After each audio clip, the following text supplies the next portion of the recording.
et qui étant le resplendissement de sa gloire et l'empreinte de sa substance, c'est-à-dire le resplendissement de sa gloire, de la gloire de Dieu, et l'empreinte de sa substance. Substance, c'est quelque chose qu'on peut toucher, et soutenant toute chose par la parole de sa puissance, ayant fait par lui-même la purification de péché, et s'est assis à la droite de la majesté dans le haut lieu, étant devenu d'autant plus excellent que les anges, et qu'il a hérité d'un nom plus excellent que Seigneur, encore une fois, bénis ta parole. Nous nous abandonnons à toi. Au nom de Jésus-Christ. Amen. Vous pouvez vous asseoir. Père Josias, qui Dieu te bénisse. J'ai pensé à toi quand j'étais au bureau. Alors, je suis content de te voir. Alors, nous sommes en train de parler sur Hébreux, chapitre, sur le livre des Hébreux. Ce sont des enseignements que William Branham a apporté.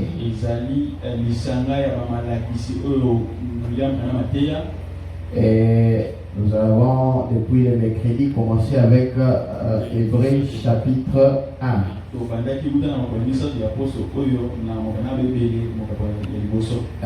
Aujourd'hui, nous allons toujours continuer avec les Hébreux chapitre 1, deuxième partie.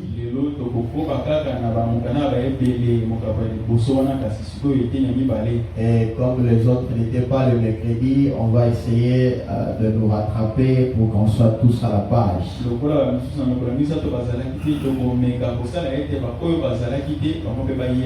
Alors nous allons prendre d'abord l'expérience de Paul, nous allons la lire dans la parole. Comment est-ce qu'il a vécu cette expérience? L'expérience doit être personnelle et pas collective, puisque le salut aussi est personnel. Dans Actes chapitre 8, la Bible dit ceci.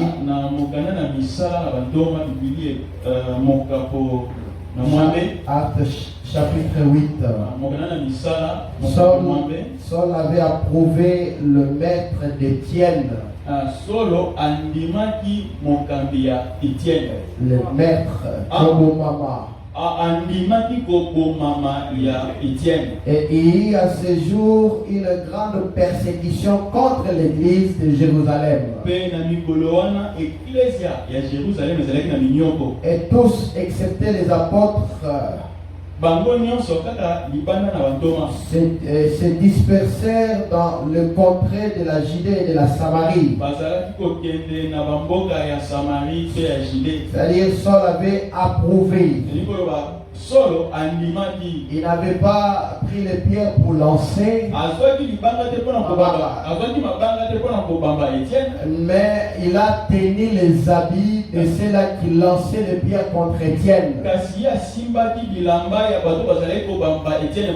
Et il avait, la Bible dit, il a approuvé. Il a participé. Et dans verset 3, il est dit, Saul de son côté ravageait l'église. Et pénétrant dans les maisons, il arrachait il arrachait hommes et femmes et le faisait jeter en prison. Et Paul était un persécuteur de l'église. Pour lui, il était en train, il voulait mettre fin à cette religion. Pour lui, c'est la religion qu'ils avaient là à Jérusalem qui était la bonne religion. Alors après la mort d'Étienne, comme il avait approuvé cette mort, et il a commencé à ravager l'église, il arrêtait hommes et femmes qui croyaient en Jésus. Et dans verset 9, chapitre 9 plutôt, il est allé chez le souverain sacrificateur. Il a reçu des lettres. Lui permettra d'aller à Damas. Entra même dans la synagogue de Damas. Et arrêter tous ceux qu'il voyait et qui adoraient Jésus. Il devait les arrêter et les mettre en prison. Et la Bible dit, cependant son respirait encore la menace et le mettre contre les disciples du Seigneur. Le maître Kodoma. Et s'est rendu chez le souverain sacrificateur et lui demanda des lettres pour le synagogue de Damas, afin que s'il trouve des partisans de la nouvelle doctrine, hommes ou femmes, il les amena liés à Jérusalem. Remarquez que cet homme qui était opposé à Christ, qui arrêtait les disciples, qui les persécutait, qui avait reçu même le pouvoir pour les amener liés. Pendant qu'ils faisaient tout ça, quand les dieux du ciel les regardaient, ils les regardaient, ils disaient, celui-ci est l'instrument que je dois utiliser pour apporter ce même évangile aux nations. Et lui, Paul ne le savait pas. Même les disciples, quand ils regardaient Paul, ils trouvaient en lui un homme méchant, un homme cruel, qui persécutait les chrétiens. Ils allaient loin de lui. Quand ils entendaient son nom, c'était le nom du diable qu'on prononçait. Mais cette personne-là, selon le plan de Dieu, Dieu savait que c'est lui qui devait un jour amener cet évangile aux nations. Oh mes bien-aimés, c'est que Dieu a arrêté dans sa préscience.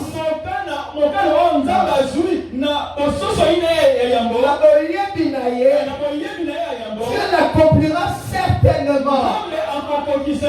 Que nous soyons contre cela ou que nous soyons pour cela, cela ne regarde pas Dieu. Dieu fera que sa parole s'accomplisse. Parce qu'en réalité, Paul, lui tel qu'il était là, Dieu l'avait choisi dès avant la fondation du monde. Et il y avait même une écriture qui parlait de lui. J'étais suscité à dessein. J'étais suscité pour établir l'alliance avec les nations. Pour tirer la lumière des nations. Paul était un homme, il était la lumière pour nous les nations. Et quand Dieu le regardait, il disait mon temps n'est pas encore arrivé. Fais tout ce que tu veux. Il y aura un temps où quand mon heure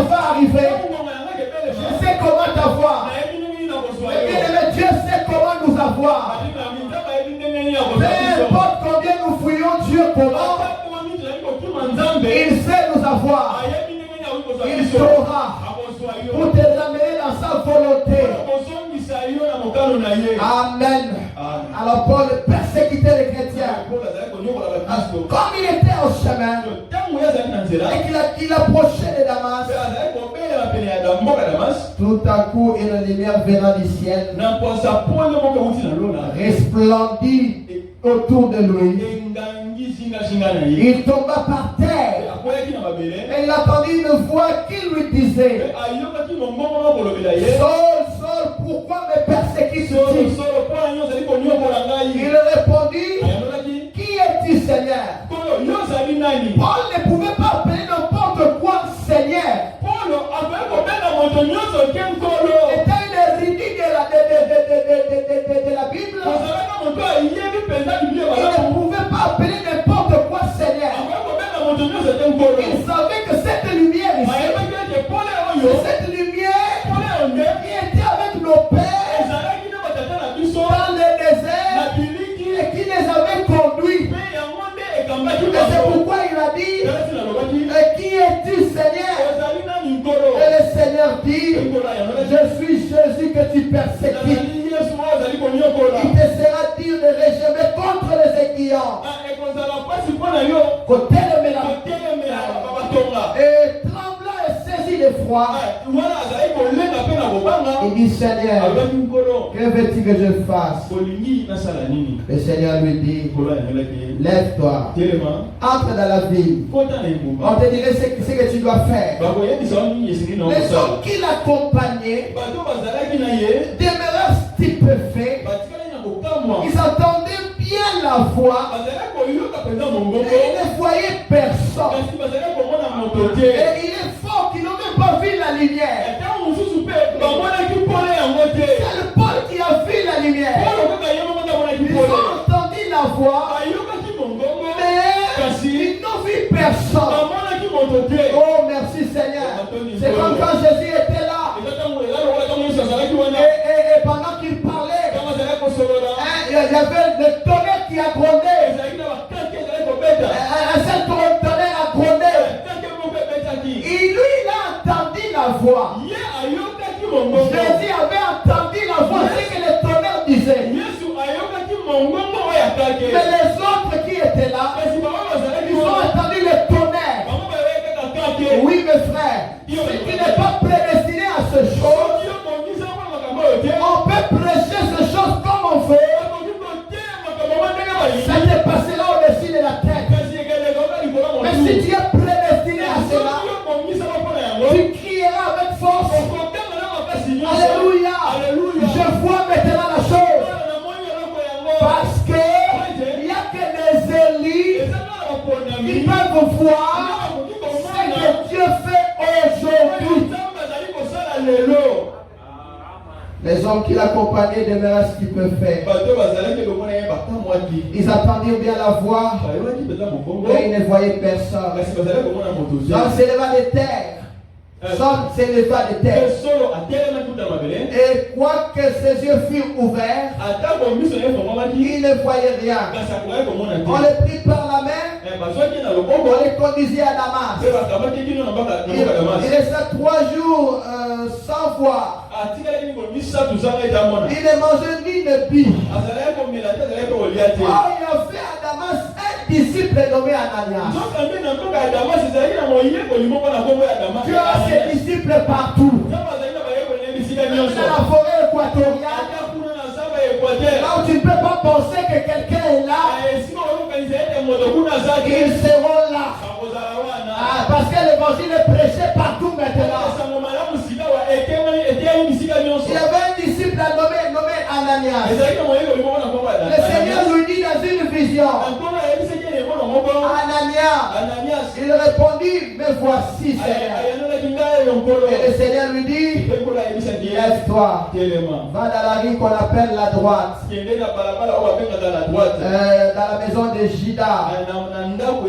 Un nommé Saul de Tarse, car il prie Et là, il a vu en vision un homme du nom d'Ananias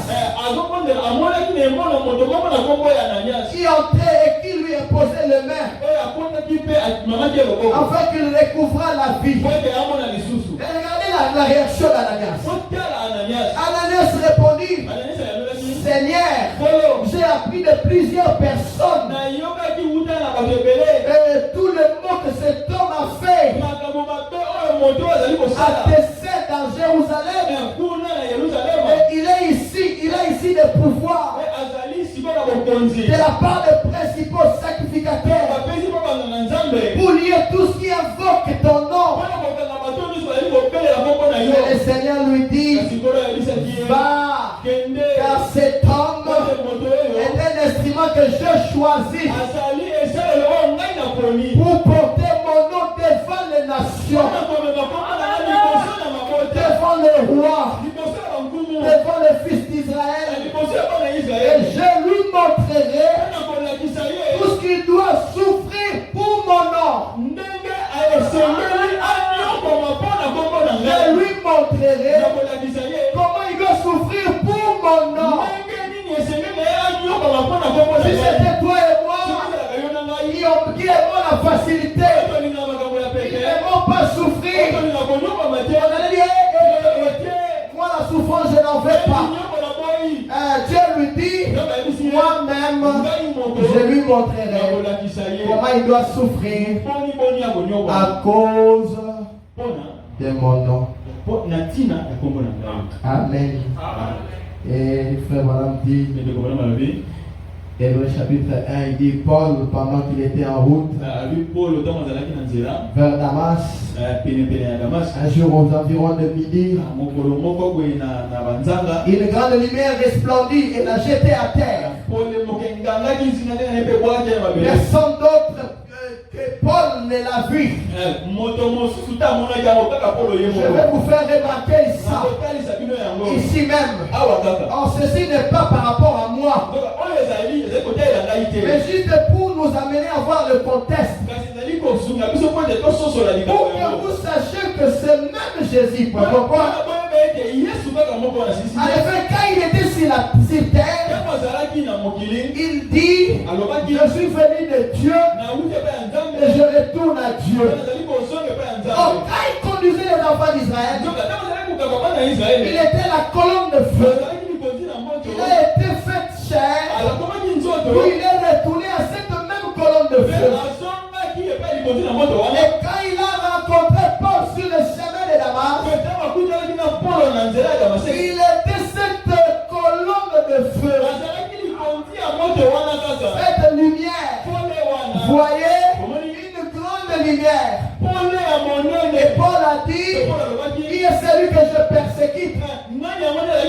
Il a dit: je suis Jésus que tu persécutes. La lumière.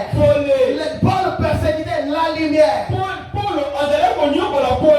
il fallait qu'il persécutait les êtres humains, donc il persécutait Jésus-Christ. Parce que le corps de Jésus-Christ, c'est toute l'église de l'Élie. Quand vous combattez un Élie, c'est que vous combattez Jésus-Christ. Je suis Jésus que tu persécutes. Et frère Madame dit: et les voici ce soir, ici même avec nous, cette même colonne de feu. Les voici ce soir. Il s'est photographié juste là. La même chose. Voyez la colonne de feu. La lumière exactement. La lumière. Exactement le même qu'il était. Le même hier, aujourd'hui et éternellement. La même colonne de feu. Le même Dieu. Le même surnaturel. Tout ce qu'il a fait avec les enfants d'Israël, il a promis qu'il le fera aussi aujourd'hui. Parce que nous sommes dans la troisième exode. Amen. Et frère Madame dit ceci. Le mercredi, j'essayais de le répéter. Dans la prédication, comment là je venais à moi et sa mission. Et par exemple 280 il dit, mais bon, vous qui ne l'avez jamais vu, qui n'avez jamais vu la colonne de feu, qui ne l'avez jamais vu, et vous qui l'avez vu avec votre œil naturel, mais qui n'avez jamais vu la photo, il reste que ceux qui voient la photo ont une plus grande preuve que ceux qui voient la photo ont une plus grande preuve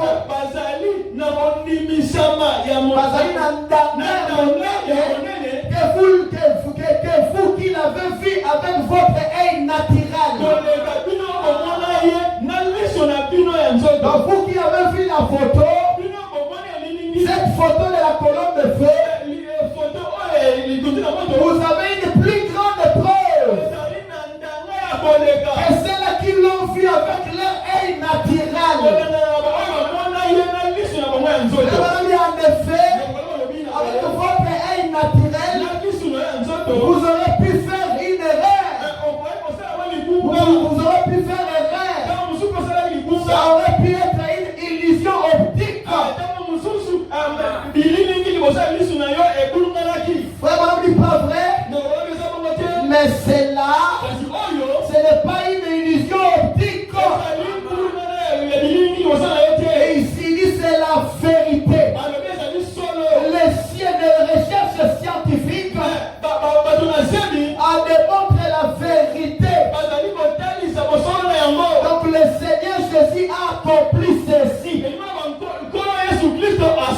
Il s'est photographié dans notre âme. Et là, ceux qui ont vu cette photo, ils ont une preuve, une plus grande preuve. Or, les hommes qui étaient avec lui n'ont pas vu cette lumière. Mais pourtant, elle était bien là. Les résultats produits ont été le même. Maintenant, est-il possible que quelqu'un voit Christ dans ces bâtiments et que personne d'autre ne le voit? On dit bien si c'est arrivé là-bas, que quelqu'un voit la colonne de feu ici, que quelqu'un voit l'ange de l'Éternel ici, mais les autres ne l'ont pas vu. Il est possible que quelqu'un voit la révélation de la parole, alors que vous étiez peut-être 10 ensemble, et le prédicateur est venu vous en prêcher la parole, et parmi ces 10 là, il n'y a que toi, celle qui a compris, qui a vu la révélation, mais les autres, ils n'ont pas vu la chose. Ça a toujours été ainsi.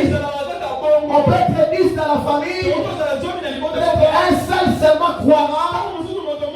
Parce que, écoutez, ce n'est pas question d'amener tout le monde. C'est un message, ce n'est pas tout le monde qui croira à cela. Je vous dis la vérité.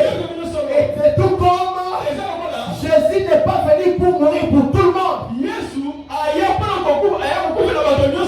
Est-ce que vous le savez?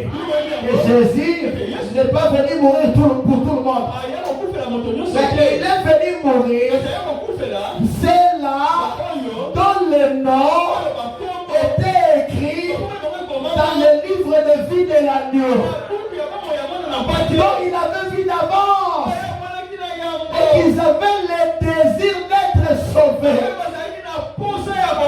Or, le désir d'être sauvé, ce n'est pas toi qui le crée. Ce n'est pas toi qui le fabrique. C'est Dieu seul lui-même. Il crée en nous le vouloir et le faire. En d'autres termes, il a placé une sémence en toi. De telle manière que quand tu entendras la parole,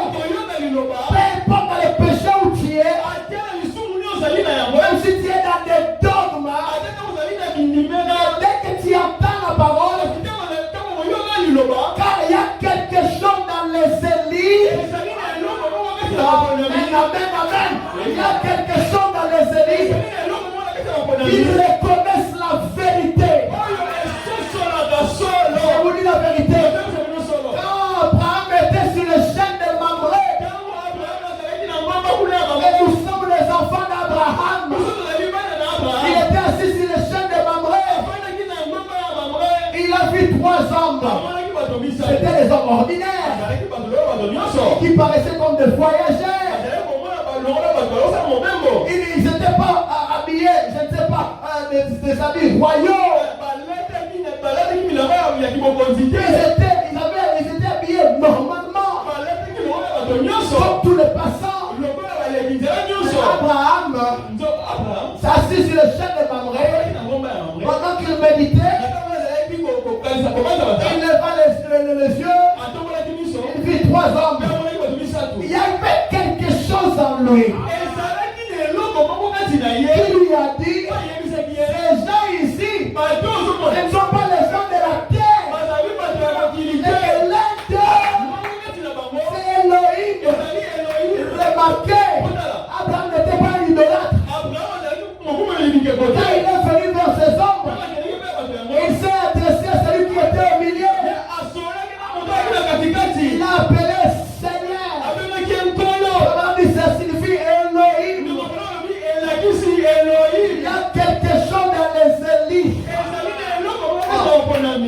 Je vais chercher les mots pour le dire autrement. Il y a une partie de Dieu dans les élites. Ils reconnaissent une autre partie de Dieu. Amen, amen. C'est pourquoi les élites ne peuvent pas se perdre. Non, messieurs. Ils ne peuvent pas aller en enfer. N'envoyez personne en enfer. Parce que personne n'ira en enfer. Même la personne là qui vit mal là. Ce n'est pas moi qui est mort pour eux. Abraham n'est pas mort pour eux. C'est lui qui est mort pour eux. C'est le Seigneur Jésus-Christ. Et lui, il sait quoi faire pour changer son nom. Et il sait quand il faut le faire. Il faut seulement lui faire confiance. Amen, amen. Même si tu te dis, fais-lui confiance. Et un jour, Dieu me changera. Puisqu'il m'a déjà appelé. J'ai déjà vu la lumière. Maintenant, je vais simplement me laisser sous la lumière. Pour que la lumière me frappe. Pour que la lumière me change. Écoutez-moi, mes frères. C'est le Dieu qui peut changer. Il peut y arriver que moi, le pasteur, qui est tellement mal vécu, je me fatigue de toi. Je te chasse même. Mais Jésus ne se fatigue pas. Amen. S'il a commencé une œuvre en toi, il va l'amener à l'achèvement. Soyez seulement rassurés. C'est lui qui a commencé une œuvre en toi. Amen. Oh, merci Seigneur. Soyez encouragés. Il n'y a que celle qui vous a sauvé. C'est le Seigneur Jésus-Christ. Même pas William Branham peut changer une personne. C'est le Dieu. C'est le même Dieu là qui vous a appelé. Le même Dieu là qui vous a montré la lumière. Je donne confiance. Et c'est ce même Dieu là qui vous changera. Qui vous nettoyera. Qui vous purifiera. S'il laisse cette œuvre-là en chemin, qu'il a commencé en toi, c'est que Dieu, il est comme des humains. Parce que ce sont les humains. Quand il commence à construire, il peut avoir qu'il n'a plus d'argent. Il s'arrête là. Et puis ça va faire des années, des années. On va dire, mais comment est-ce que ça n'évolue pas? Ce n'est pas comme ça avec Dieu. Ce n'est pas comme ça. Quand il commence, peu importe, ça, il va l'amener à l'achèvement. Et quand il va finir son œuvre, même les humains vont s'étonner. Mais c'est lui ici vraiment. C'est lui qui persécutait l'église. C'est lui qui était tué. C'est lui que Dieu choisit. Dieu choisit des personnes qui nous met en colère. Ça nous met en colère. Seigneur, nous tous nous prenons mouillé. Mais ces voleurs, ces bandits ici, coureurs de Jipon, Dieu ne regarde pas ça. Dieu regarde la sémence qu'il a placée. Il sait que ces coureurs de Jipon là, ces tueurs là, en lui là, au fond de lui là, il y a une sémence. Une sémence parole qui va te ramener à la vie. Ne vous moquez pas des prostituées qui sont ici. Parce que parmi elles, il y a aussi des filles de Dieu. Ils sont dans cette condition-là. Parce qu'une certaine chose est arrivée. Mais ils sont des enfants de Dieu. Toi et moi, tel que nous sommes là, avant de venir dans les messages, qui étions-nous? Des coureurs de Jipon, des voleurs. Nous étions des gens qu'on ne pouvait pas supporter. Des gens qu'on ne pouvait pas aimer. Des gens qu'on ne pouvait pas nous aimer. Il y avait quelqu'un, malgré tes erreurs, malgré tes fautes, il t'aimait comme ça. Amen, amen. Et quand tu as regardé au bout des arbres, amen. Si Dieu avait des conseillers comme nous autres, et qu'il me fait montrer au cours des arts, il me dit, ah bon, je vais choisir le frère Jimmy. Moi je me dis, parce que quand il te montre tous les âges là, et il dit que je vais choisir Jimmy, il peut nous te montrer les erreurs que Jimmy va commettre. Il peut te montrer la famille d'où vient Jimmy. Je donne un exemple. Le grand-grand-père de Jimmy, c'était un grand marabout. Mais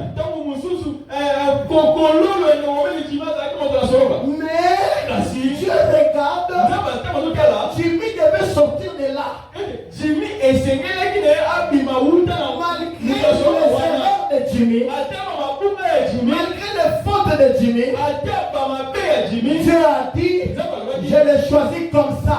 Et quand Dieu choisit, il n'y a pas de discussion. Personne ne dira non, Seigneur, tu as mal fait. Il fallait choisir telle personne. Parce que l'autre là, il est plus mieux. Dans sa famille, il était bien éduqué. Écoutez, frère, Dieu ne regarde pas aux apparences. Dieu ne regarde pas aux familles d'où nous venons. Dieu regarde à ce qu'il a placé en toi là. Et tout ce qui intéresse Dieu. Amen, amen. Que Dieu soit loué. Alors, c'est aussi arrivé une nuit. Pendant que Pierre était en prison, cette lumière est entrée dans la prison et a touché Pierre et passé juste à côté de la garde intérieure. Et de la garde intérieure est passé par la porte et par la porte principale et par la porte de la ville. Pierre a dit, j'ai dit réveille. Mais il a regardé tout de lui. Mais la lumière avait disparu. Christ, cette lumière éternelle, perpétuelle, c'est bien lui. Et regardez, une autre chose qui me vient à l'esprit en ce moment, puisque nous parlons de ceci. Mais les mages qui ont suivi l'étoile, ils étaient en train d'étudier les étoiles. Ils savaient qu'ils avaient la prophétie de Balaam. Ils savaient qu'ils avaient la prophétie de Balaam. Parce que Balaam disait, une étoile sortira de Jacob. Et une fois comme ça, pendant qu'ils étaient en train d'observer, ces mages étaient en train d'observer, et les voilà, ils ont vu une étoile. 3 étoiles qui s'étaient mises ensemble. Et ils commençaient à suivre cette étoile. Et il y avait des observatoires dans chaque pays où ils passaient. Aucun observatoire n'a vu cette étoile. C'est les mages qui ont vu l'étoile. Même pas à Jérusalem. Personne n'avait vu cette étoile. Là où il y avait des grands hommes spirituels. Là où il y avait des sacrificateurs. Personne n'avait vu cette étoile. C'est les 3 mages qui ont vu l'étoile. Remarquez, quand ils ont pensé que si le roi devait naître, il devait naître à Jérusalem. La grande ville, la ville de Dieu, la ville de David. Il devait naître là. Et voilà quand ils arrivent à Jérusalem. Quand ils entrent à Jérusalem, l'étoile a disparu. Madame dit quelque part que Jérusalem était la grande dénomination. C'est la raison pour laquelle l'étoile avait disparu. Ils sont allés vers Hérode. Ils ont posé la question à Hérode. Le roi des Juifs. Qui vient de naître. Car nous avons vu son étoile. Et nous sommes venus l'adorer. Personne ne le savait à Jérusalem. Même Hérode ne savait pas. Alors il a appelé les gens pour savoir où devait naître le Christ. On lui a dit que c'est à Bethléem. Et quand seulement les mages ont quitté Jérusalem, ils ont vu l'étoile réapparaître. La Bible dit qu'ils avaient une grande joie. Oh, merci Seigneur. Et nous aussi aujourd'hui, nous devons remercier le Seigneur de nous envoyer une étoile. C'est un prophète, c'est une étoile. Nous ne marchons pas avec les morts. Il y a une étoile qui nous conduit vers l'enfant la parole, vers Christ et la parole. Cette étoile-là, c'est les prophètes. Elle, les mages l'avaient vu. Personne d'autre n'avait vu. Et voilà, dit donc, il est possible que vous voyez des choses que d'autres personnes ne verront peut-être pas. Il est possible que vous entendiez des choses que d'autres n'entendront pas.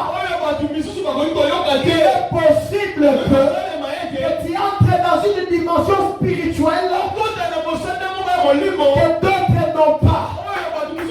Et tu peux sortir là et tu peux dire, Dieu m'a parlé. Ils vont dire, mais nous sommes avec toi ici. Quand est-ce que Dieu t'a parlé? C'est-à-dire que tu es entré dans une autre dimension. Oh, je pense à Paul. Pendant qu'il était dans le bateau. Et le bateau voulait faire naufrage. Et tout le monde était agité.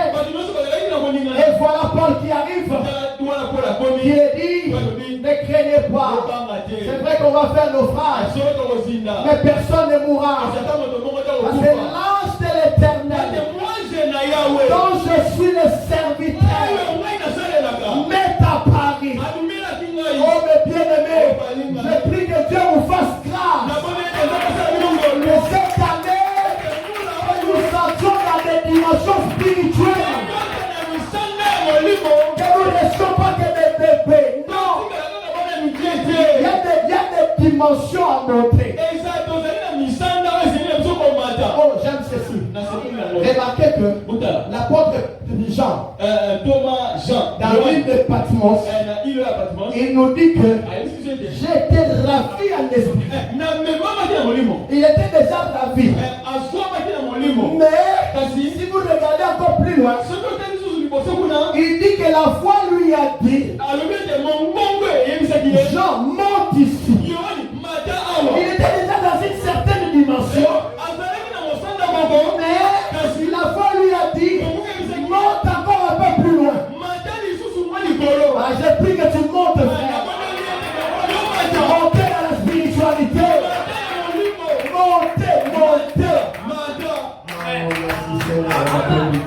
Gloire soit rendue à Dieu. Dieu ne se limite pas quelque part.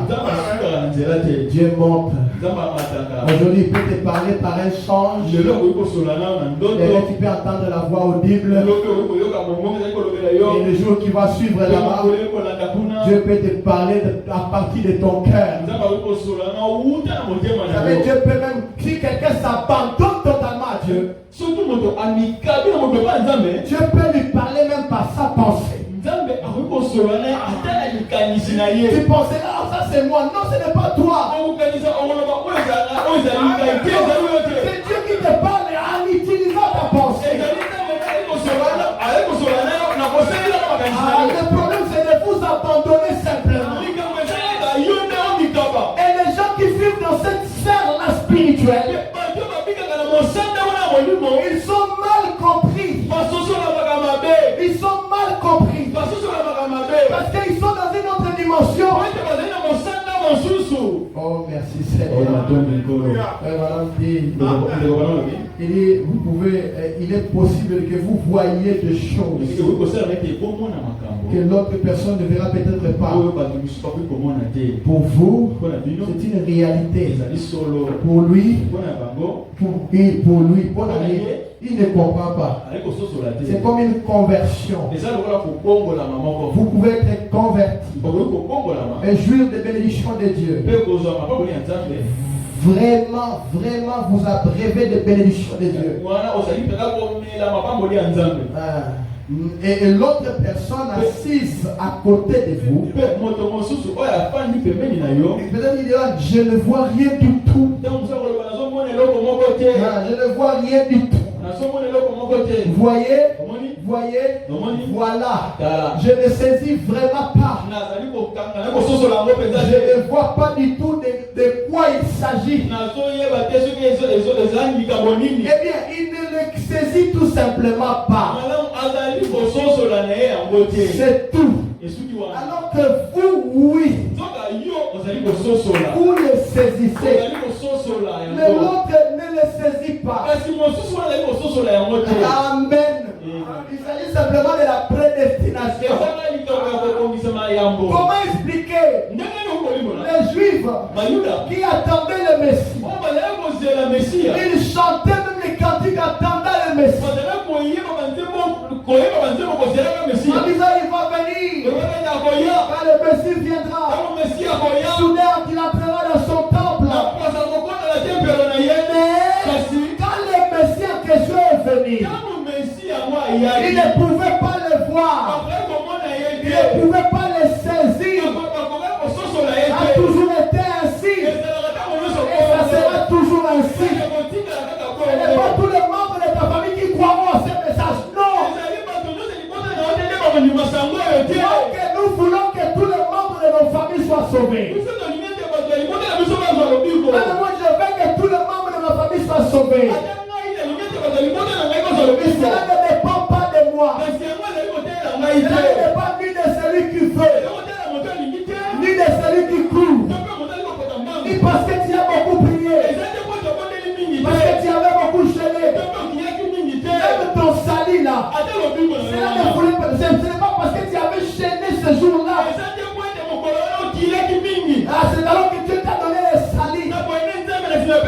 Et nous autres ici, on n'a même pas cherché Dieu.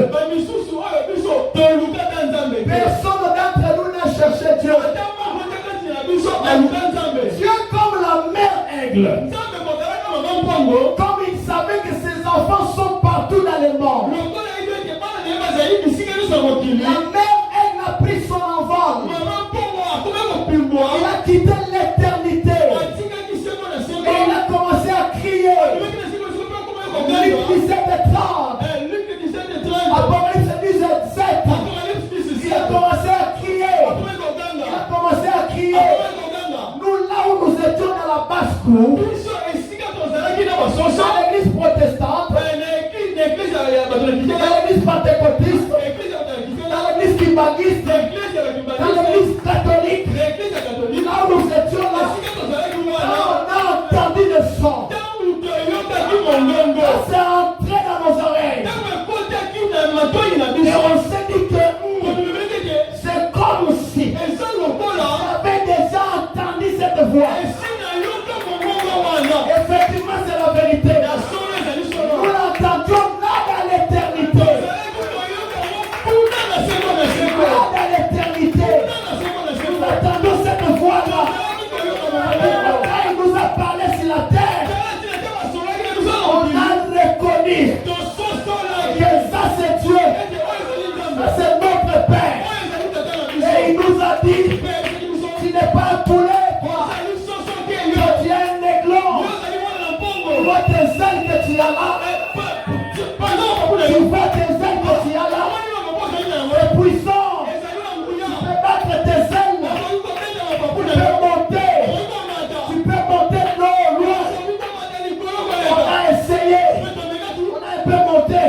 Il y a en bas encore tes ailes. Encore tes ailes. On a encore bâti des ailes. Ils sont montés encore. Et ensuite, la mère aigle nous a pris. Nous a emmenés dans le firmament. Amen. Parce que nous avons été en lui. Et avant la fondation du monde. Et aucun des élus ne sera perdu. Amen. Même si tu es enfoui dans le péché, comment? Comme la femme samaritaine, une prostituée, enfouie dans le péché, malgré sa prostitution. Remarquez que la prostitution de cette femme ne pouvait jamais tuer la sémence qui était à l'intérieur. Jamais. Parce que cette sémence-là, c'est Dieu lui-même. Et Dieu ne peut pas mourir. Il a vécu dans la prostitution. Oh, j'aime cette histoire-là. Et ça, c'est la grâce infinie pour elle. Elle a vécu dans la prostitution. Et maintenant, le voilà. Ces jours-là, il rencontre le Sauveur. Il rencontre le soleil de la justice. Quand il a rencontré, le soleil de la justice lui a parlé. Je vois que tu es prophète. On nous a dit que peu importe les credos qu'il avait reçus, peu importe le nombre de péchés qu'elle avait commis, cette parole-là était enfouie en elle. Il nous a dit que le Messie viendra. Il nous annoncerait ces choses. Et voilà le Messie qui dit, je suis moi qui te parle. À partir de ce moment-là, la chose a changé. Son réveil avait commencé là. Elle a couru dans la ville. Elle a dit, venez voir un homme qui m'a dit tout ce que j'ai fait. Oh, merci Seigneur. Elle a eu toutes sortes de maris. Mais celui-là était le seul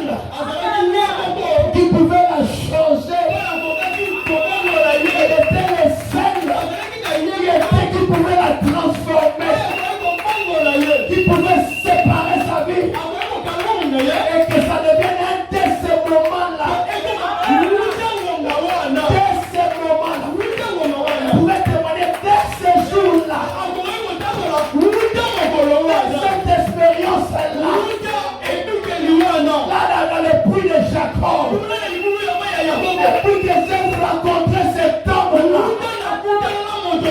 voilà pourquoi nous disons, personne ne peut rencontrer Jésus et devenir la même personne. Non, monsieur, quelque chose doit arriver. Amen, amen.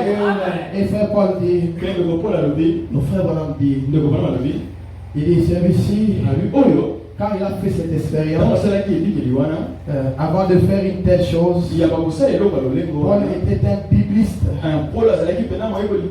Et un bibliste ne fonde jamais sa doctrine sur des expériences.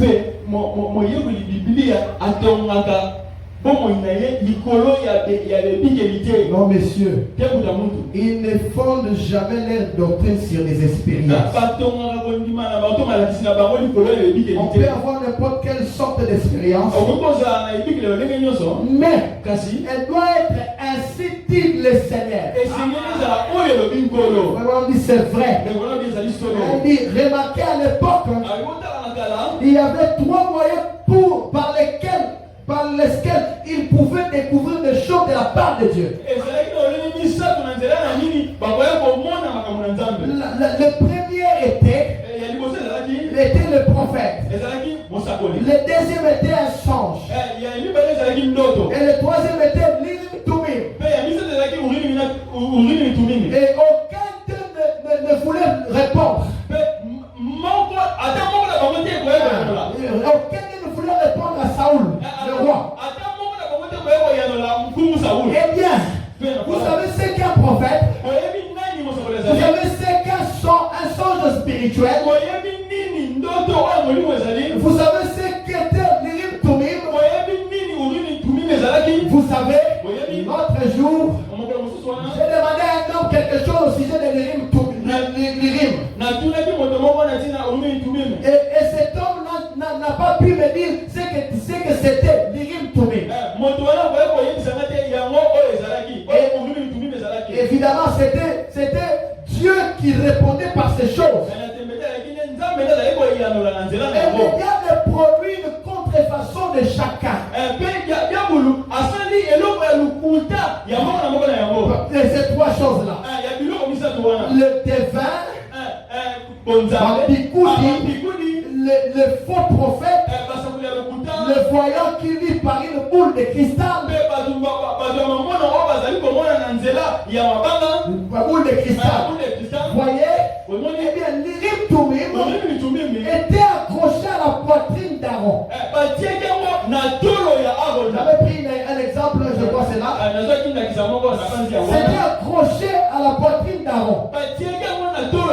Et c'est cet Urim Tumim là, pour le pectoral d'Aaron, il y avait 12 pierres. Et ces 12 pierres, c'était le pierre de naissance de chaque tribu des enfants de Jacob.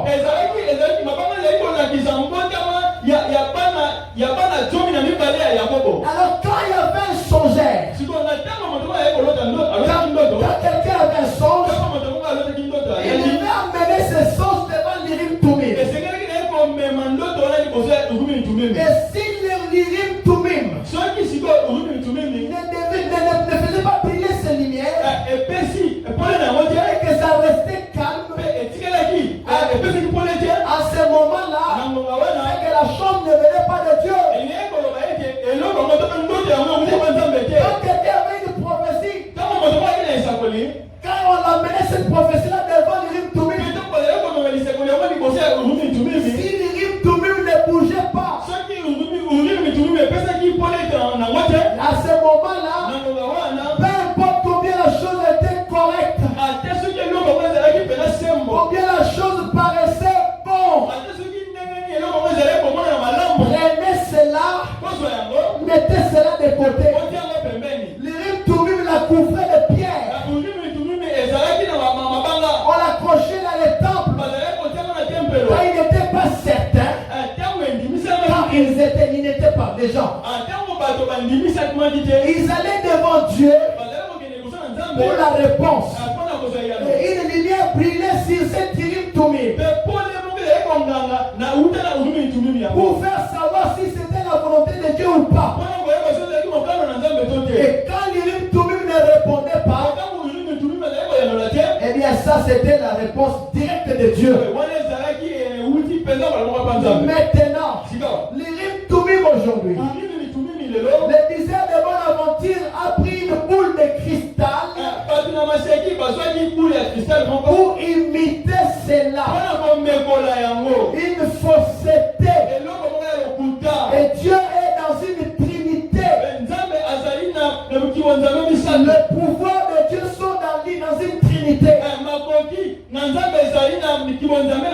le diable est dans une trinité. Et ces pouvoirs sont dans une trinité. Je peux le prouver par la Bible. Et cet Urim Tumim n'était pas la boule de cristal. Le diable utilise aujourd'hui. Parce qu'aujourd'hui, il y a même des devins. Maman Bikoudi, vous pouvez aller chez eux. Ils peuvent vous dire des choses qui peuvent venir. Ils peuvent vous dire des choses qui peuvent venir même dans une année. Quand tu vas dire, ah, ça c'est Dieu. En tout cas, ça veut dire que Dieu. Les gens ont Dieu en tout cas. Alors que c'est le pouvoir satanique. Il y en a plein dans le monde aujourd'hui. Non, le diable a pris cette boule de cristal. Il l'utilise aujourd'hui. Et les faux prophètes aujourd'hui. C'est-à-dire il y a aussi des faux prophètes. Ils prédisent n'importe quoi ici. Ils peuvent même vous dire des choses qui se passent dans votre famille. Quand tu vas dire, ah, ça doit être vrai. Ça doit être vrai. Et quand tu imagines même des choses, tellement on est sans la parole, sans quoi on s'embarque dans cela. Nous appelons cela spirituel. C'est n'importe quoi qu'on peut appeler spirituel. Ou venant de Dieu, non. Parce que le diable peut tout imiter. Il peut tout imiter. Il peut imiter tous les 9 dons spirituels. Il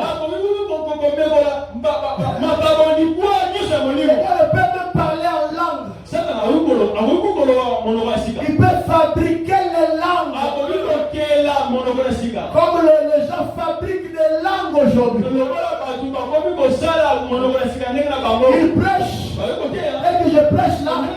Après, à un moment donné, est-ce qu'il n'a pas fabriqué la chose? La Bible dit, Frère Paul dit, quand une langue n'a pas d'interprétation, alors taisez-vous. Ou encore, parlez votre langue à la maison. Là, vous serez en train de s'adresser à Dieu. Une véritable langue des venants de Dieu a toujours une interprétation.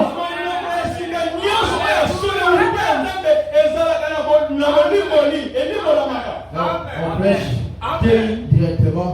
On parle la langue. Et nous, on ne sait pas ce que tu as fait. Nous ne savons pas ce que tu as dit. Après, tu prêches encore, tu parles la langue. Alors, les gens mal affermis. Daniel spirituel. Elle parle la langue. Quand moi aussi je vais apprendre qu'on va parler en langue. Alors on va vous mettre là. On va te dire répéter un mot chaque fois, plusieurs fois. Et après un démon vient en toi, je ne sais pas. Tu commences aussi à parler en langue. Faites attention avec ces choses. Les gars limitent ces choses. Après que tu as parlé en langue, c'est très bien. Mais quelle est la vie qui va suivre dans cette langue-là? La personne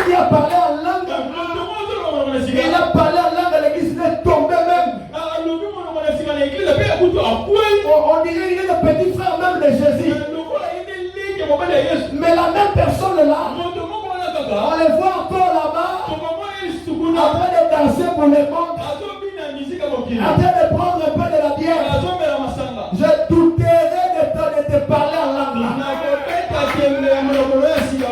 Je douterai de cela. Nous voulons la vie après de parler en langue. Puisque le diable aussi parle en langue.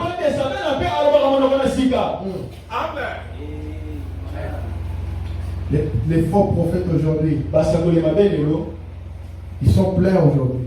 Celui que nous avons aujourd'hui, il y a des sorcières, des dizaines de bonnes aventures. Eh bien, puis l'Irim Toumé aujourd'hui, c'est cette Bible. Si quelqu'un donne une prophétie ou un sens, et que ça ne concorde pas, ou ne se reflète pas dans la Bible de Dieu, c'est faux. Ne le croyez pas. Dernièrement, un homme est venu me voir. Il vient de l'Inde, où je dois aller prochainement. Un brave petit prédicateur. Yamalam. Il disait, frère Branham, je suis venu ici. Il disait, une femme avait le Saint-Esprit. Et disait-il, c'était une femme tellement charmante, tellement gentille. Il disait, elle s'est mariée 4 fois. Elle vivait avec son 4e mari. Et j'ai dit, eh bien, comment est-ce possible? Comment est-ce possible, Seigneur? Et il disait, je suis allé le consulter. J'ai dit, oh, gloire à Dieu. J'ai dit, alléluia, loué soit l'Éternel.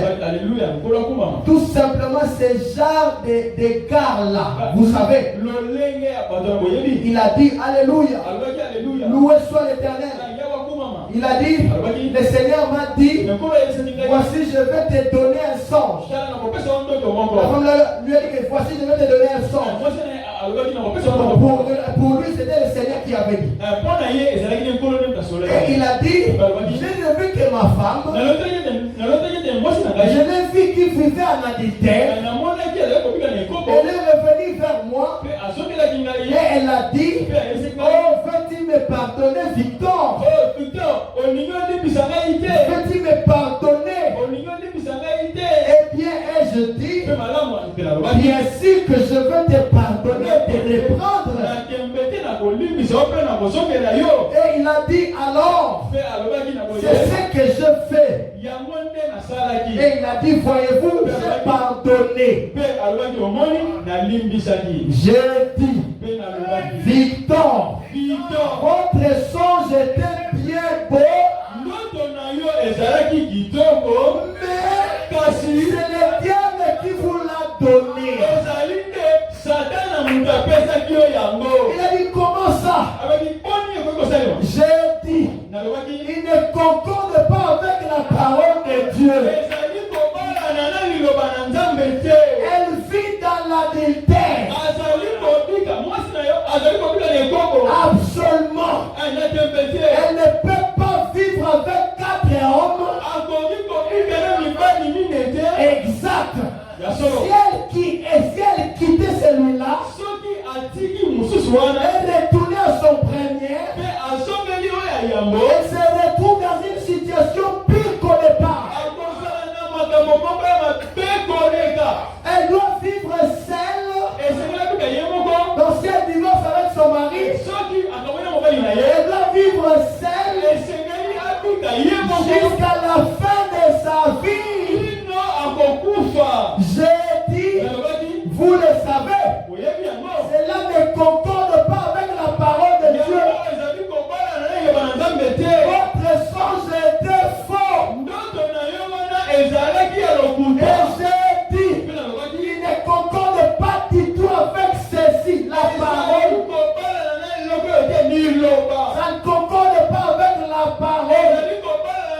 Même si on te donne une prophétie, on te dit quelque chose, sert une conduite. Tu dois porter un pantalon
maintenant, on commence à faire des sacrifices. Il faut amener les pigeons. Pour ton problème là, on va couper la tête, on va verser le sang et tu verras la solution. C'est diabolique. Ne les croyez pas. Oh non, l'ange a dit. Tu dois le faire. L'ange a dit. L'ange a dit. Si cet ange-là ne parle pas selon la parole, que cet ange-là soit anathème. L'ange a dit. Nous aussi notre ange a dit. Et un ange terrestre a plus d'autorité. Un ange céleste. Amen. N'ayez pas peur. On ne vous fasse pas peur. C'est l'ange qui a dit. Je nous allons dans une église. On va donner des prophéties. Des choses vraies. Et là après, la personne là, si c'est la juge, me dit,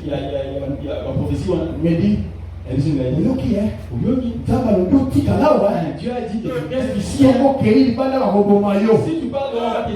tu vois, tu veux interpréter le message de Dieu. Dieu n'est pas un assassin qui commencera à tuer les gens juste comme ça. Non. Oh non, la conduite. Pasteur, aujourd'hui, tu dois entrer à l'église pied. Ah, c'est très bien beau. Ça sonne bien. Mais est-ce que nous avons vu cela dans le message? Parce que nous devons ramener toutes choses selon la parole. Si ce n'est pas la parole, vous avez le droit de refuser. Et Dieu le ciel sera content. Il sera content. Amen. Non, il faut marcher mi-pied pour entrer à l'église. Il faut le faire. Et quand tu vas entrer là, n'entre pas par devant. Entre par derrière. Mais ça devient quoi? La magie? Ou quoi? Et j'ai vu même un autre là. Il a pris le panier d'offrande. Il dit aujourd'hui, je vais vous montrer que notre Dieu est vivant. Je vais créer l'argent dans ces paniers. Et il a commencé. Il a commencé à faire sortir l'argent. Et les gens étaient là. Dieu a agi. En tout cas, ça ce n'est pas le Dieu de Branham qui a fait. Ça c'est le diable qui a fait. Il y a des gens qui étaient des féticheurs dans leur village. Ils vont essayer de changer juste la chose. Et ils le font maintenant dans l'église. Si vous me voyez ici, je fais quelque chose de comme ça. Priez-moi. C'est que j'ai commencé avec le fétiche. Amenez le panier. Je vais prier maintenant. Dieu ne fait pas des spectacles. Vous m'avez entendu? Dieu ne fait pas des spectacles. Il n'a pas aussi besoin de faire des spectacles. Même s'il ne le fait pas, s'il parle, nous les enfants, nous croirons. Aujourd'hui, je vais prier. Il y aura l'argent plein ici. Vous avez vu, il n'y a rien. Alors, vous allez voir. C'est la magie. Il n'y a rien de Dieu là. Interrogez le message. Vous verrez aucun endroit où frère Branham l'a fait de cette façon. Les églises sont tuées aujourd'hui. C'est à cause des conduites mal placées. Des conduites diaboliques. Le diable est beaucoup plus dans l'église aujourd'hui. C'est pourquoi les vases, faites attention avec vos conduites.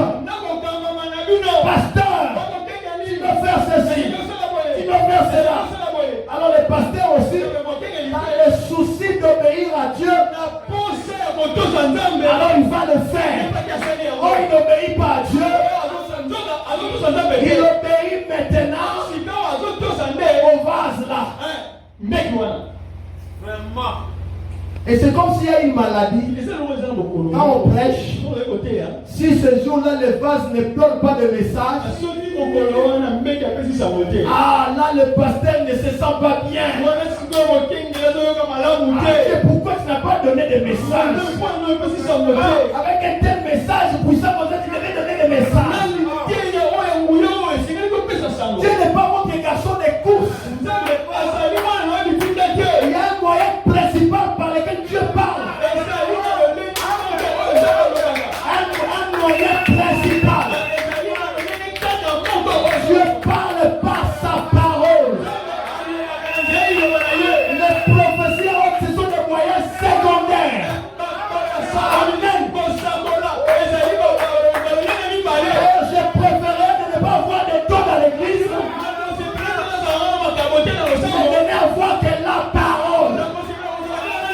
Parce que c'est la parole qui sanctifie. C'est la parole qui purifie. La parole c'est l'eau de séparation. Mais nous aimons quand même les dons. Parce que les dons aussi, c'est envoyé de Dieu. Ça doit être conduit selon la parole de Dieu. Amen. Parce que le vase savent maintenant.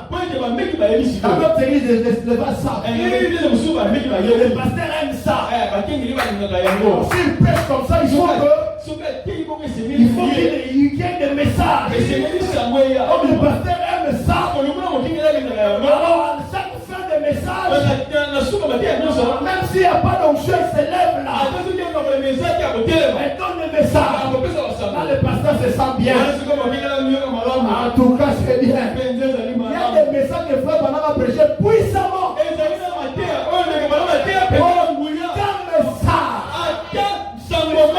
C'est un phase. Mais c'est un message puissant. Alors, quelle est cette maladie dans l'église? Nous avons le temps.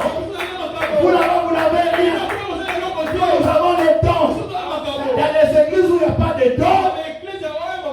C'est encore mieux. Amen. Parce qu'il n'y a pas de thérapage que nous faisons dans les églises où il y a des dons.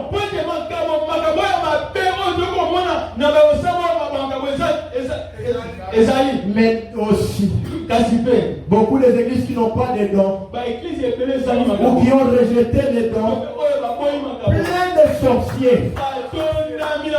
L'église là, quand tu entres toi-même, tu sens que cette atmosphère, il y a plein de sorciers.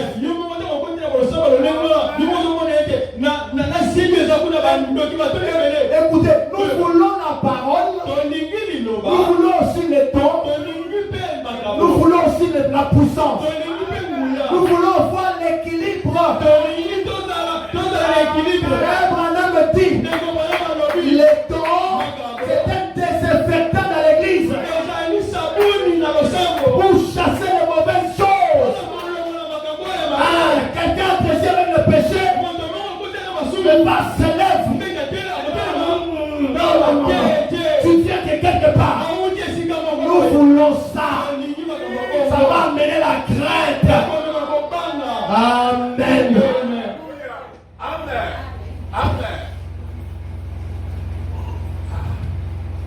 Frère Branham dit, quand un prophète avait donné une prophétie, quand un prophète avait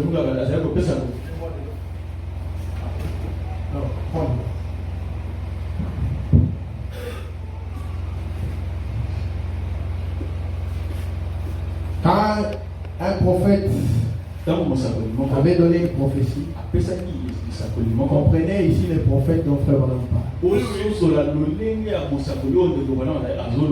qu'il avait prononcé, et qu'on voulait voir si cette prophétie était vraie. On l'a présenté devant l'Urim Tumim.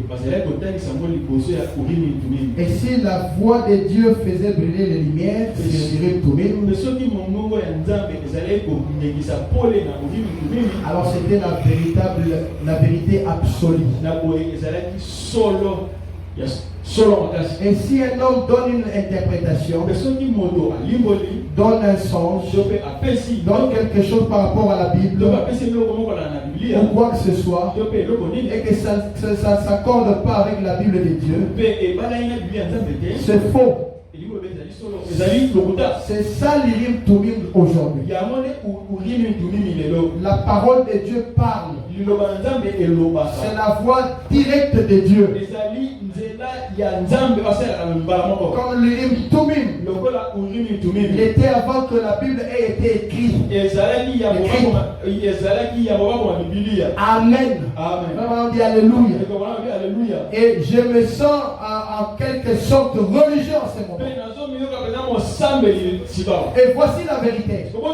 La parole de Dieu, peu importe les genres de songes que vous avez dit, ou le genre de prophétie que vous avez donné,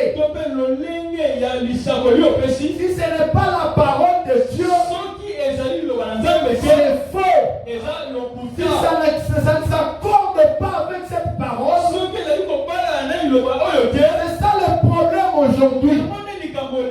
L'un a un songe, l'autre a une vision, l'autre une langue, l'autre une révélation. C'est pour ça que c'est tout mélangé. Et tout. Si bien qu'on se retrouve avec des dénominations, si bien qu'on se retrouve avec des dénominations,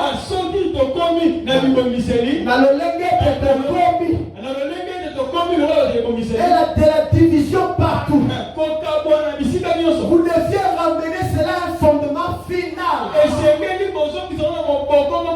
Et le fondement final, c'est la parole de Dieu. Amen. Et car quiconque retranchera quoi que ce soit de ces livres, ou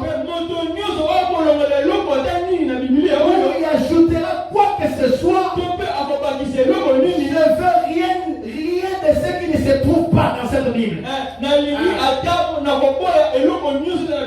Vos bonnes pensées, votre théologie, je n'en veux pas. Mais par contre, je veux ce qui se trouve dans cette Bible. Voilà l'église que nous voulons. Il faut examiner toutes choses par la parole. Parce que Dieu ne jugera pas le monde par une église, non. Il ne jugera pas par l'église catholique, ni par l'église branamique, ni par l'église soleil couchant. Mais Dieu jugera le monde par la parole. C'est pourquoi vous devez veiller sur la parole. La parole, c'est notre héritage. Ne laissez personne vous tromper. C'est pourquoi j'ai reçu un mauvais accueil parmi les pentecôtistes récemment. C'est parce que j'ai dit que je ne pouvais pas comprendre en quoi l'huile qui coule de mer, ou du sang qui sointe par le visage peuvent être le signe qu'on a le Saint-Esprit.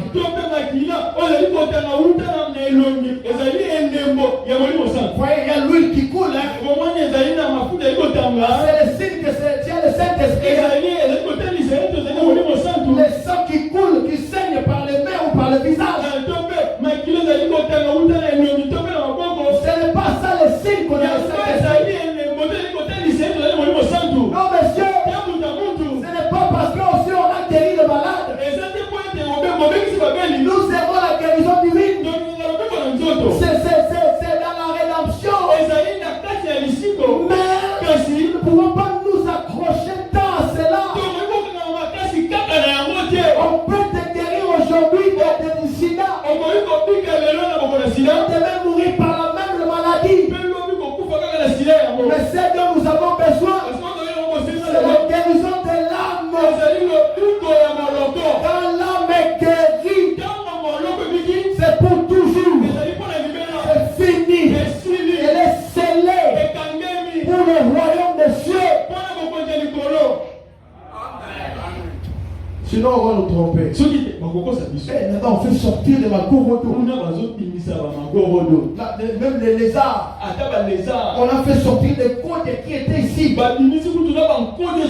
Tout ça là, c'est la sorcellerie. Et les gens vont voir, en tout cas là-bas. En tout cas, les messages, il n'y a rien. Les gens veulent des sensations. Quand un pasteur prend la veste, fait ça. Et que les gens tombent. Ah, ça c'est bien.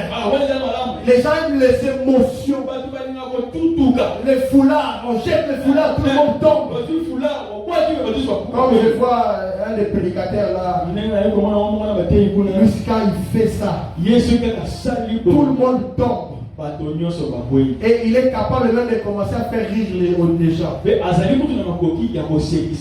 On commence avec une personne, la personne commence à rire, ça prend toute la salle, ils vont commencer à rire, Et ils appellent ça les saints. Et pourquoi si le prophète Branham n'était pas venu, on allait nous tromper tous ici. Heureusement que la parole est venue. En quoi rire, ça devient le Saint-Esprit? Quel est le message que le Saint-Esprit donne derrière cela? Tout le monde commence à rire. Ça, ce sont les envoûtements. Parce qu'il y a de la parole qui montre ça. Il n'y a rien de la parole. Qui vous dit qu'il faut commencer à rire, toute l'assemblée commence à rire.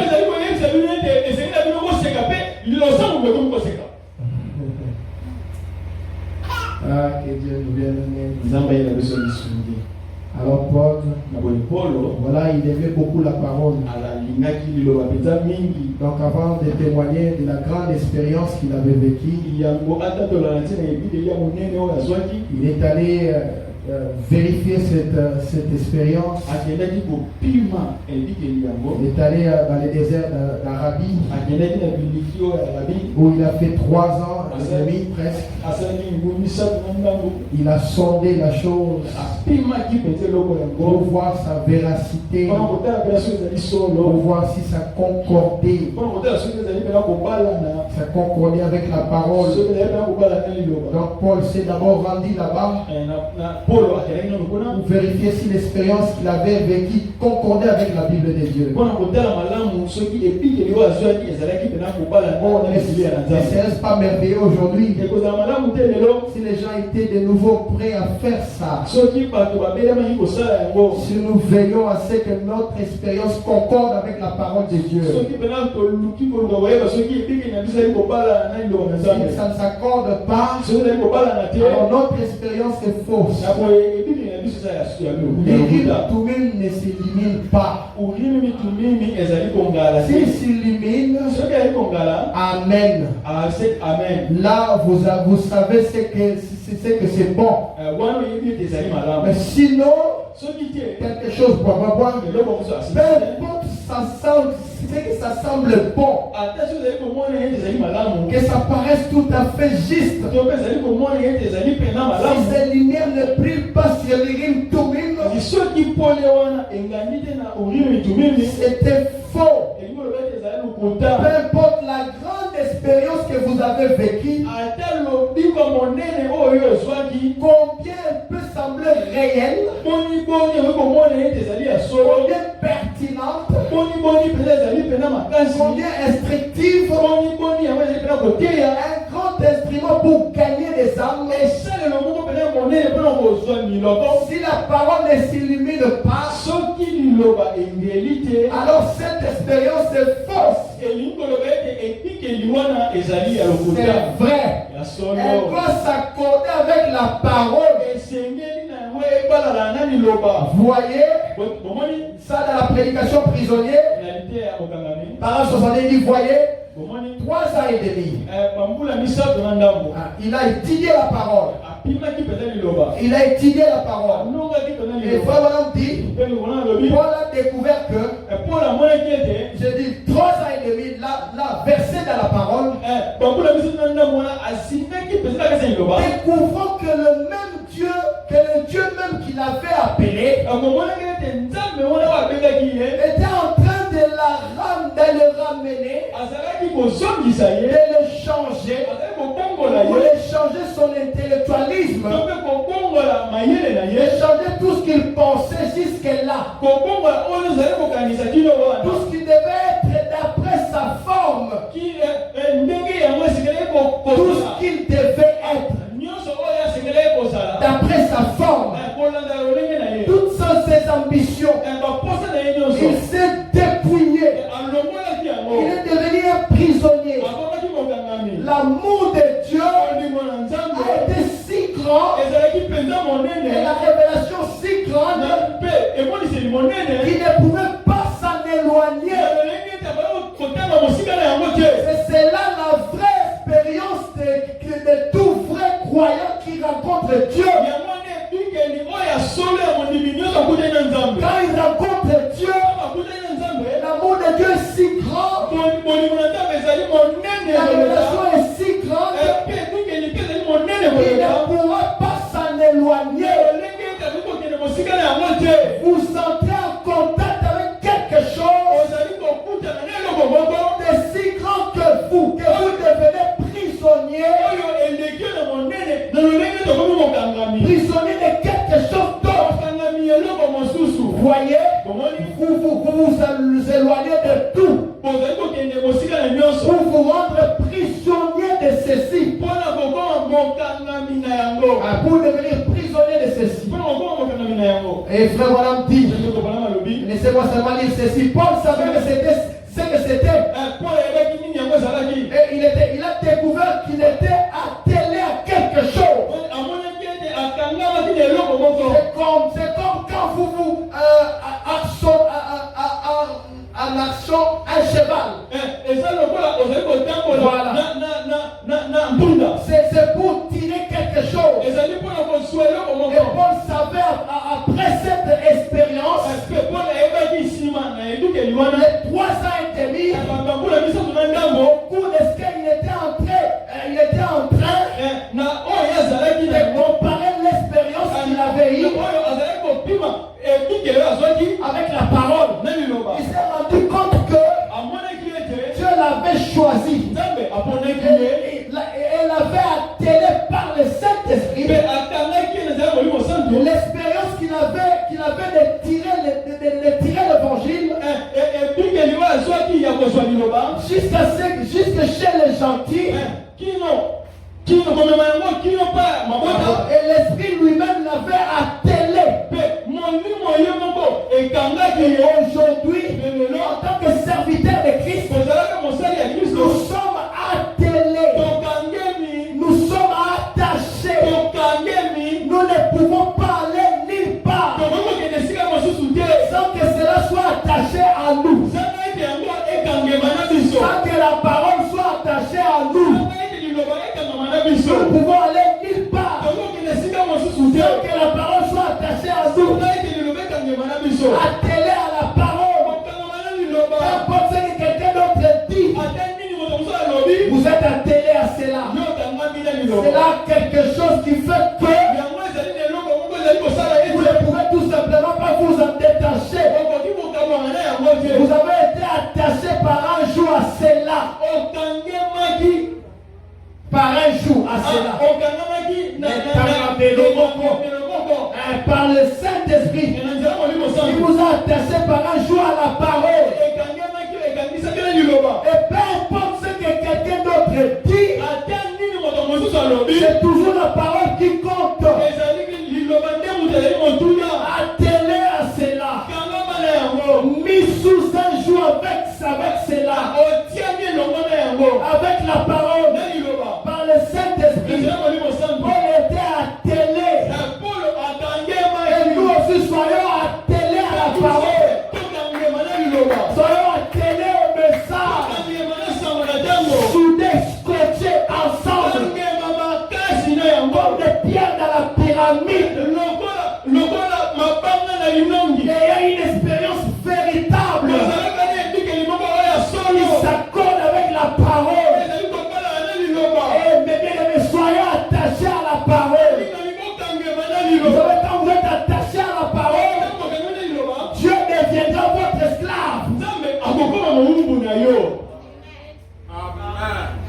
à la parole.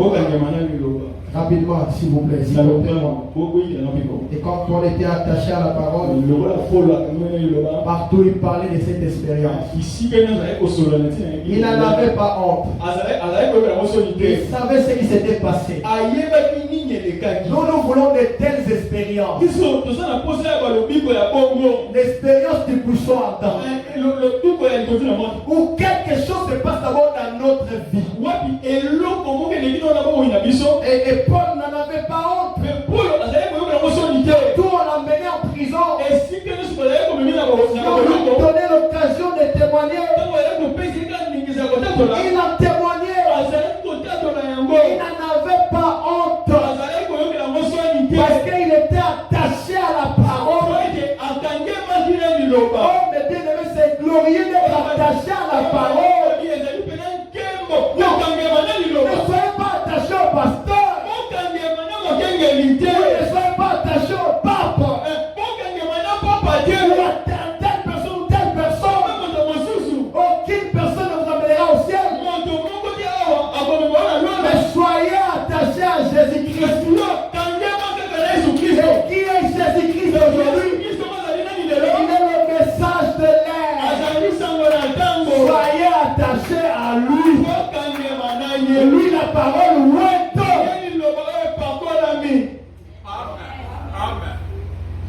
la Bible dit ceci.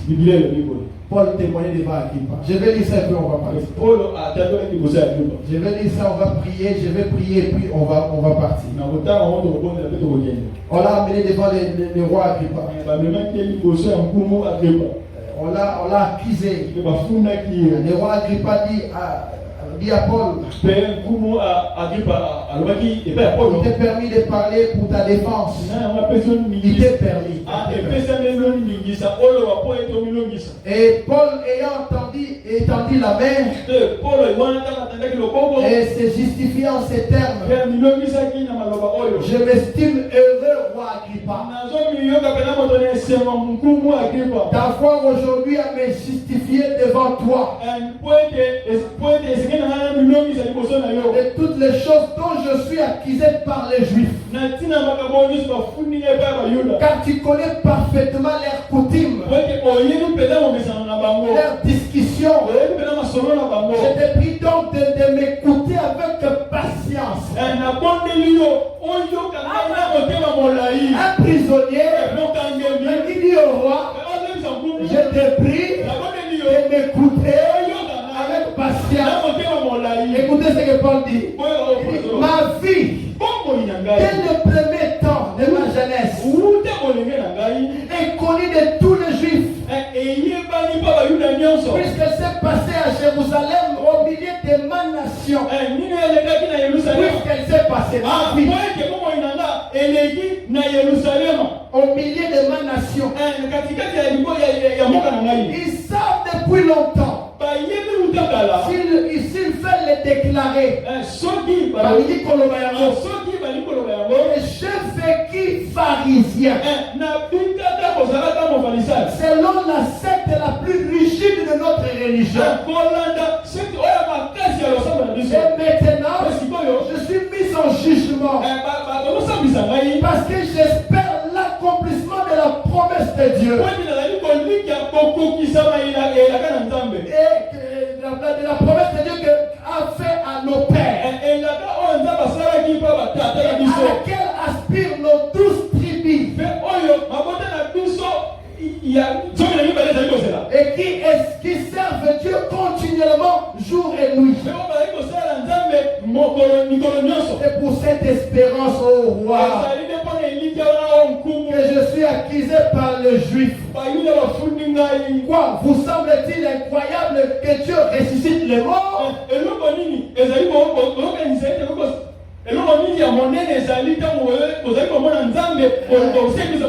répète quoi? Vous semble-t-il incroyable que Dieu ressuscite les morts? Pour moi, j'avais cru d'avoir agi vigoureusement contre le nom de Jésus de Nazareth.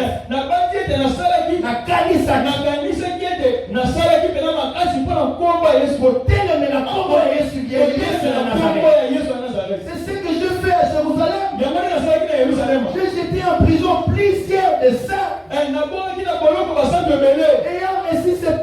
des principaux sacrificateurs,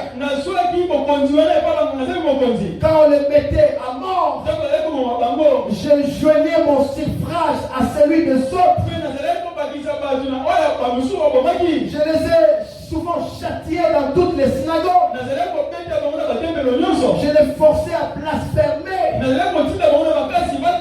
Dans mes excès de fureur contre eux, je les persécutais même jusque dans les villes étrangères. C'est dans ce but que je me rendais à Damas. Je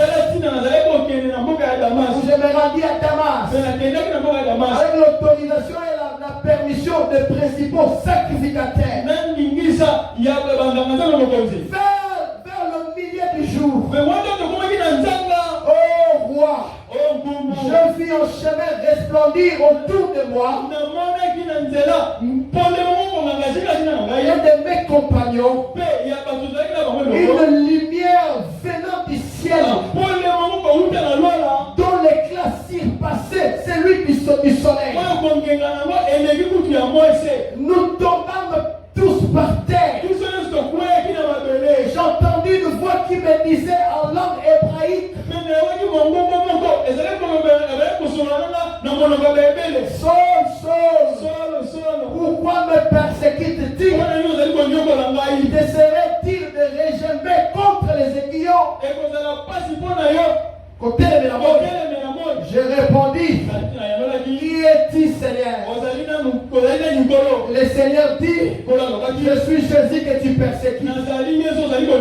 Mais lève-toi et tiens-toi sur tes pieds, car je te suis apparu pour t'établir ministre et témoin des choses que tu as vues et de celles pour lesquelles je t'apparaîtrai. Je t'ai choisi au milieu de ce peuple et du milieu de païens vers qui je t'envoie, afin que tu leur ouvres les yeux pour qu'ils passent des ténèbres à la lumière et la puissance de Satan à Dieu, pour qu'ils reçoivent par la foi en moi le pardon de péché et l'héritage avec les sanctifiés. En conséquent, roi Agrippa,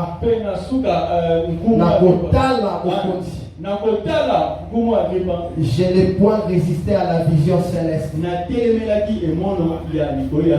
Assez de Damas d'abord, puis à Jérusalem, dans toutes les Judées, la Judée, chez le païen, j'ai prêché la repentance et la conversion à Dieu avec la pratique d'œuvres dignes de la repentance. Voilà pourquoi les Juifs se sont saisis de moi dans le temple et ont tâché de me faire pour périr. Mais grâce au secours de Dieu, je subsiste jusqu'à ce jour, rendant témoignage devant le petit, le grand, sans m'écarter en rien de ce que le prophète et Moïse ont déclaré d'avoir arrivé.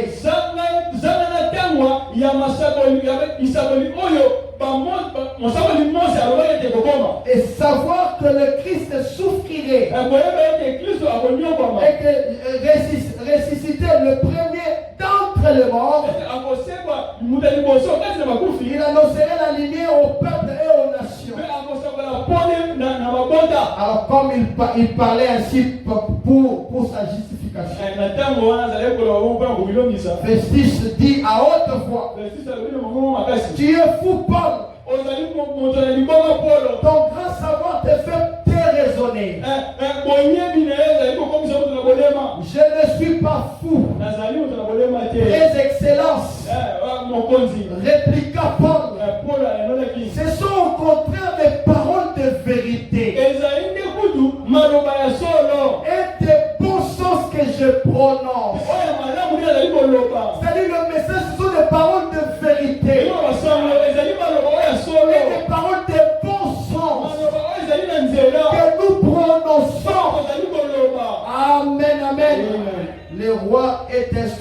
ces choses.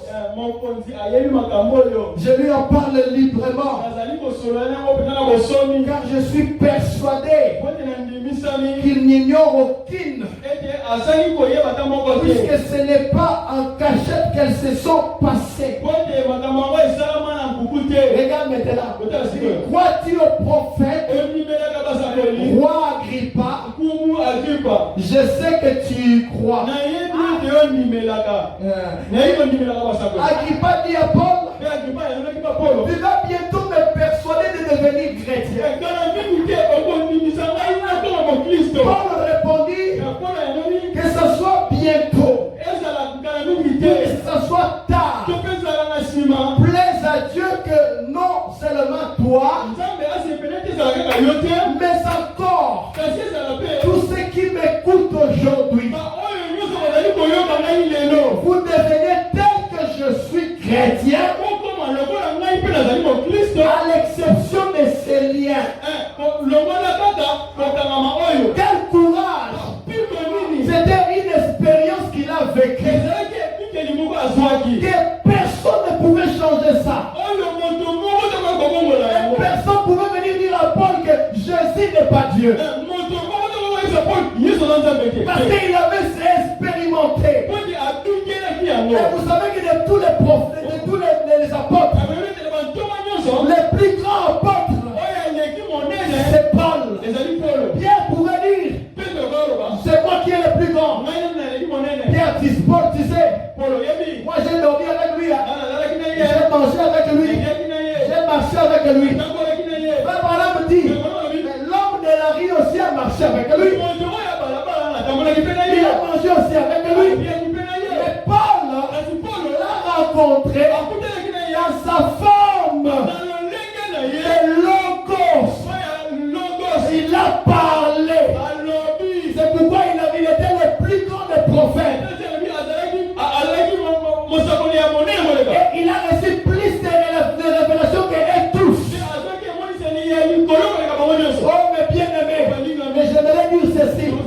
On peut être tous les apôtres, mais il y aura toujours quelqu'un que Dieu va donner le plus.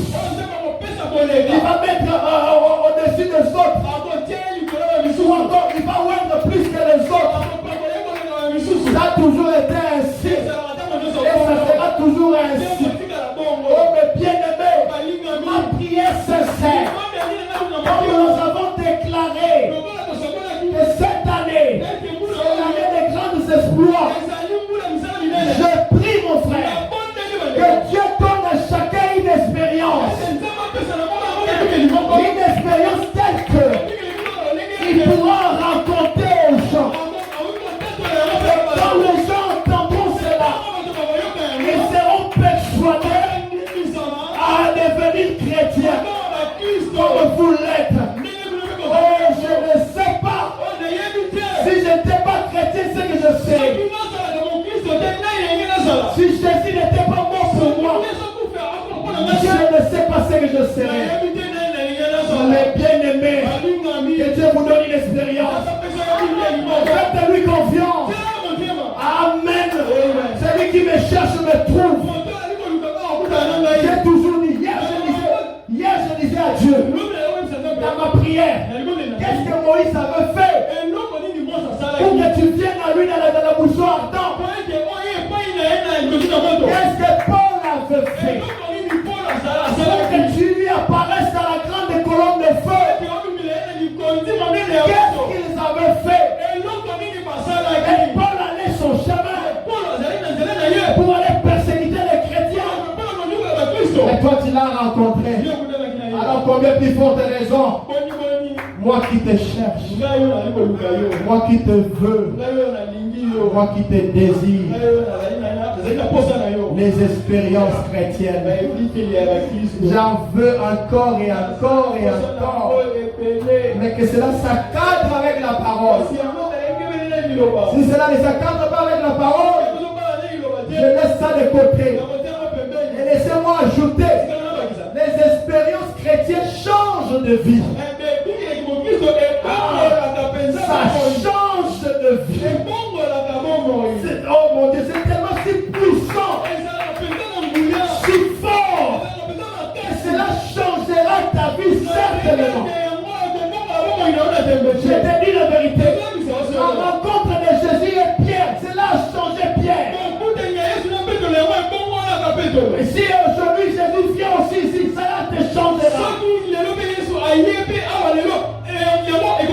Nous allons nous lever. Au lieu d'avoir les grandes ambitions. Seigneur, je veux construire une grande maison. Seigneur, je ne dis pas qu'il ne faut pas en avoir. C'est ça. Mais la plus grande chose, c'est de se rapprocher de plus en plus de Dieu.